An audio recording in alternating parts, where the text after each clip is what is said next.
Hi guys, কি খবৰ? আজিৰ ভিডিঅ'টো হ'ব বহুতৰে ভাল পোৱা গাহৰি মাংসৰ ওপৰত। সচৰাচৰ আমি যেনেকৈ গাহৰি বনাওঁ, আজি তেনেকৈ নবনাওঁ, এক অন্য বিশেষ ধৰণেৰে বনাম। তো বলক দেৰি নকৰোঁ, ভিডিঅ'টো আৰম্ভ কৰোঁ। আমাৰ গাহৰি আহি গ'ল, আজি স্পেচিয়েল গাহৰি আহি গ'ল। ইয়াক আমি ধুনীয়াকৈ কাটি ল'ম এনেকৈ।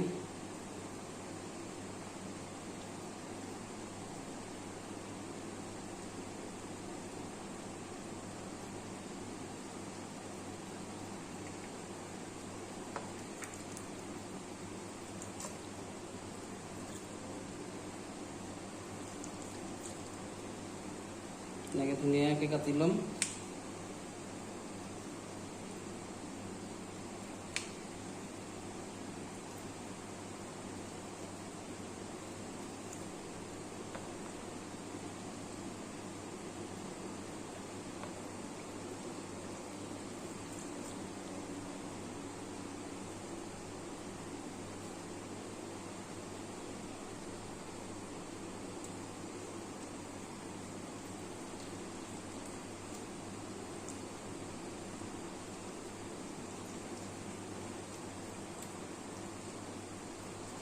বাস এনেকৈও দিম।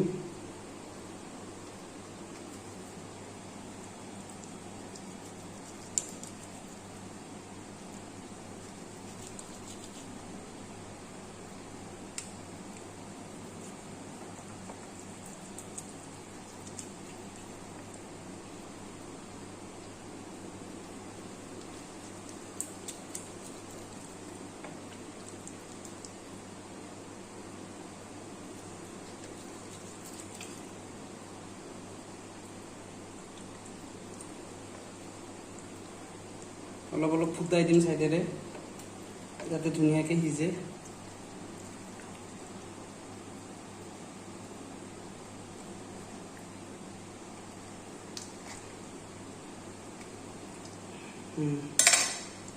এয়া হৈ গ'ল আমাৰ, ধুনীয়া কাটিং হৈ গৈছে। এতিয়া তাক আমি বইল কৰিম, ভালদৰে বইল কৰি ল'ম। ভালদৰে বইল কৰি ল'ম, 20-25 মিনিট সময় ধুনীয়াকৈ বইল কৰিম। তাৰপিছত আমি বনোৱা আৰম্ভ কৰিম। এতিয়া বলক আমি মছলাখিনি যোগাৰ কৰি লওঁ। এই আমাৰ মাংসটো বইল হৈ গৈছে, তাক উঠাই ল'ম। ধুনীয়াকৈ বইল হৈ গৈছে। এতিয়া আমি মছলাখিনি ৰেডি কৰি ল'ম আৰু বনোৱা আৰম্ভ কৰিম। এয়া আমাৰ আজিৰ ৰেচিপিৰ কাৰণে গোটেইখিনি বস্তু যোগাৰ হৈ গ'ল। এইপিনে আছে পিঁয়াজ, বিলাহী, কেপচিকাম, কেঁচা ধনিয়া, আদা নহৰু পেষ্ট, এয়া গাজ টেঙা, বাঁহৰ গাজ হয়, আৰু এয়া পকা জলকীয়া পেষ্ট আছে। এইপিনে লগতে আছে এইটো চয়া চচ, ইয়াতে আছে ধনিয়া পাউডাৰ, গৰম মছলা, মিট মছলা, ৰেড চিলি, জিৰা, আৰু লগতে আছে তেজপাত। এইখিনি গোটেই আমাৰ ৰেডি হৈ গ'ল। এতিয়া বলক ৰেচিপিটো বনোৱা আৰম্ভ কৰোঁ। এয়া আমাৰ তেলটো গৰম হৈ গৈছে। এতিয়া আমি পিঁয়াজখিনি ভাজি ল'ম ধুনীয়াকৈ।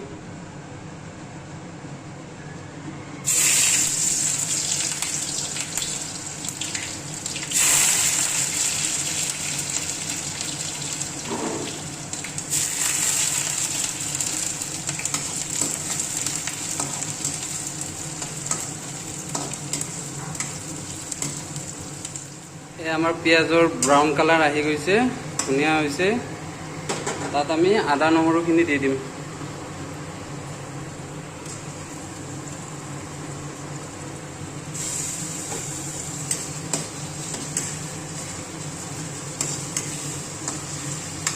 আদা নহৰুখিনি অলপ ভাজি ল'ম।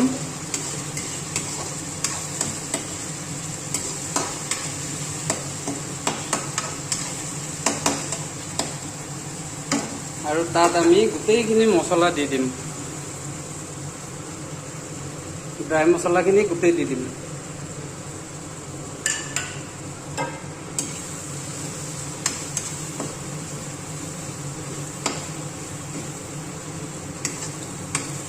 এতিয়া আমি মছলাখিনি অলপ ভাজি ল'ম।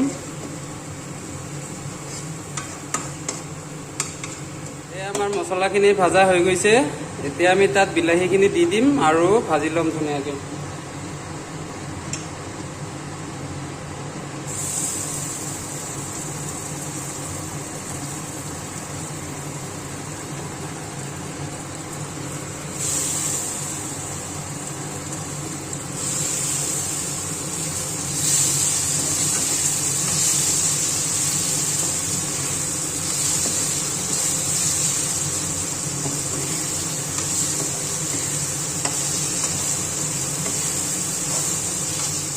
এয়া আমাৰ গোটেই মছলাখিনি আৰু বিলাহীখিনি ভজা হৈ গৈছে। এতিয়া আমি এইখিনি উঠাই ল'ম, তাৰপিছত মাংসখিনি অলপ ভাজি ল'ম।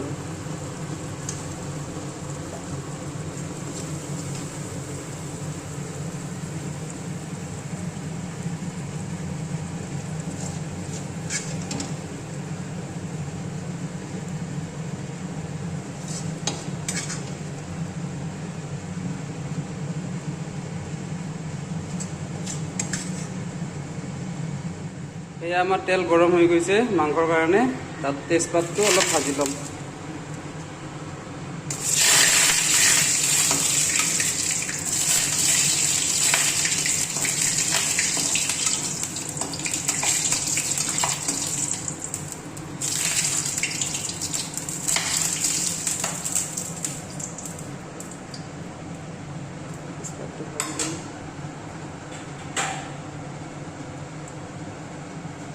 এতিয়া আমি মাংসৰ পিচটো দি দিম ইয়াত।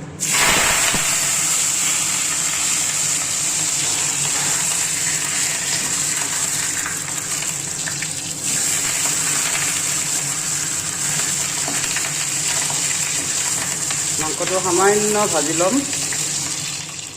এয়া আমাৰ মাংসখিনি ভাজা হৈ গৈছে, বেছি ভাজা নাই, অলপ ভাজিলে হ'ল সামান্য, যিহেতু বইল কৰাই আছে ভালকৈ। এতিয়া আমি তাত কেপচিকামখিনি দি দিম আৰু এইপিনে গাজ টেঙাখিনি দি দিম।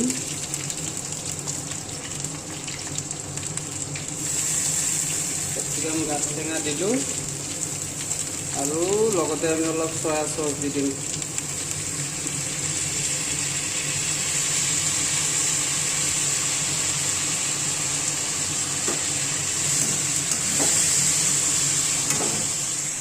এতিয়া আমি এইখিনি অলপ ভাজি ল'ম। কেপচিকাম, গাজ টেঙা আৰু মাংসটো সামান্য এনেকৈ ভাজি ল'ম।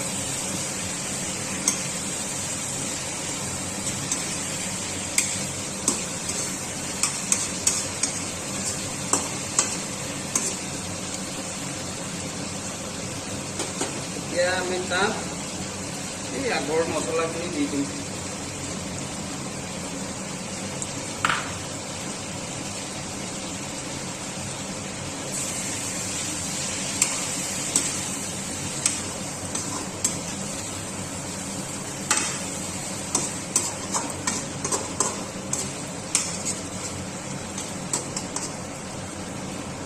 ফ্ৰাই হৈ গৈছে, এতিয়া আমি তাত পানী দি দিম।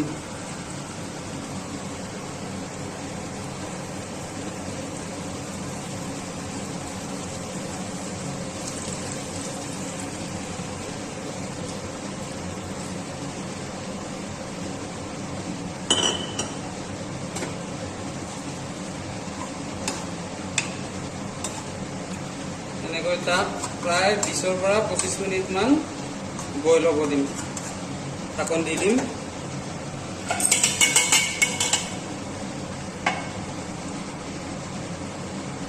হৈ গ'ল। এই গাইজ, আমাৰ ডিছ ৰেডি হৈ গ'ল। এতিয়া আমি তাত ধনিয়াৰ পাত অলপ ছিটাই দিম। বাছ ৰেডি হৈ গ'ল, বলক এতিয়া আমি ইয়াক উঠাই ল'ম। এই গাইজ, আমাৰ ডিছ ৰেডি হৈ গ'ল।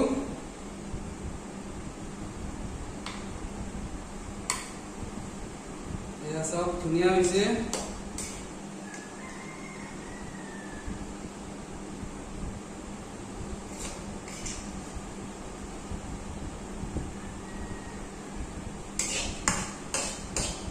আপোনালোকে ঘৰত ট্ৰাই কৰি চাব, কেনেকুৱা পাই জনাব। যদি ভাল লাগে ভিডিঅ'টো লাইক, কমেণ্ট এণ্ড শ্বেয়াৰ কৰি দিব। ধন্যবাদ।